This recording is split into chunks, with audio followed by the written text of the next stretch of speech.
নবনিযুক্ত প্রধান নির্বাচন কমিশনার এএমএম মোহাম্মদ নাসির উদ্দিন বলেছেন, আমাদের নিয়ত সহি। জাতিকে আমরা একটি অবাধ, সুষ্ঠু ও স্বচ্ছ নির্বাচন উপহার দিতে চাই। আর এই সুষ্ঠু নির্বাচনের জন্য যা যা করা দরকার তাই করব।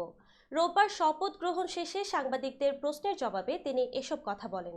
এ সময় সিইসি বলেন, যে কোনো ধরনের চ্যালেঞ্জ মোকাবেলা করার সক্ষমতা আমাদের আছে।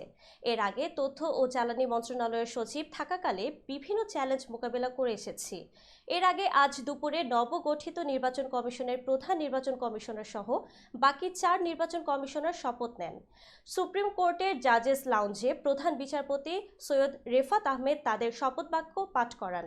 প্রসঙ্গত, প্রধান নির্বাচন কমিশনার হিসেবে বৃহস্পতিবার নিয়োগ পান সাবেক সচিব এএমএম মোহাম্মদ নাসির উদ্দিন। তার সঙ্গে 4 নির্বাচন কমিশনারের নামও ঘোষণা করা হয়। তারা হলেন সাবেক অতিরিক্ত সচিব আনোয়ারুল ইসলাম সরকার, সাবেক জেলা ও দায়রা জজ আব্দুর রহমান মাসুদ, সাবেক যুগ্ম সচিব বেগম তাহমিদা আহমেদ ও ব্রিগেডিয়ার জেনারেল আব্দুল ফজল মোহাম্মদ সানাউল্লাহ।